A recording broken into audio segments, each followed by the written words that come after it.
અભ્યાસ માટેના ઉદાહરણ. બાળકો, આપણે હજી થોડા ઉદાહરણ સમજી લઈએ. ઉદાહરણ 1. ટીચરે રોહિત, સુભાષ અને માધવને કાગળ ઉપર 36 ચાંદલાઓ ચોંટાડવા માટે કહ્યું. એમણે સૂચના આપી કે દરેક લાઇનમાં એક સમાન ચાંદલો ચોંટાડવો અને જુઓ કે કુલ કેટલી લાઈનો બને છે. રોહિત દ્વારા ચોંટાડવામાં આવેલ ચાંદલાઓ.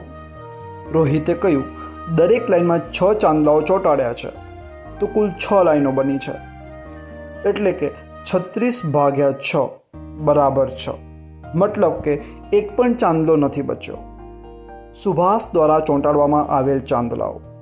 સુભાષે કહ્યું, મેં દરેક લાઈનમાં 4 ચાંદલાઓ ચોંટાડ્યા છે, તો કુલ 9 લાઈનો બની છે. મતલબ કે 36 ભાગ્યા 4 બરાબર 9. અહીં પણ એક પણ ચાંદલો નથી બચ્યો.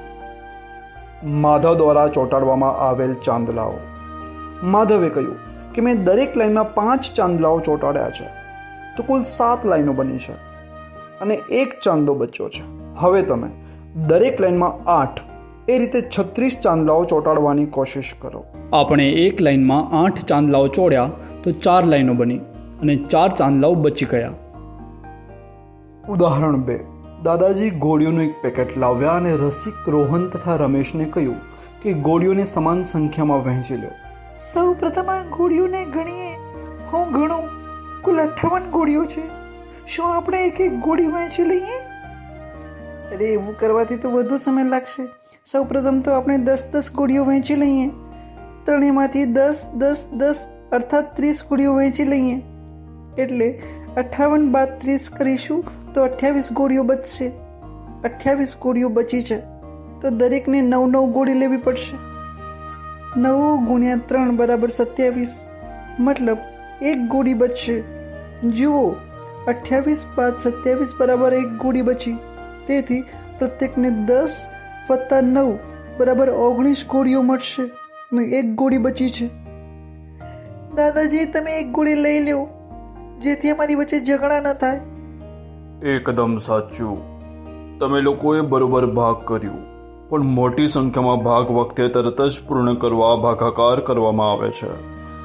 જો તમને 58 ભાગ્યા 3 કરવું હોય તો કેમ કરશો?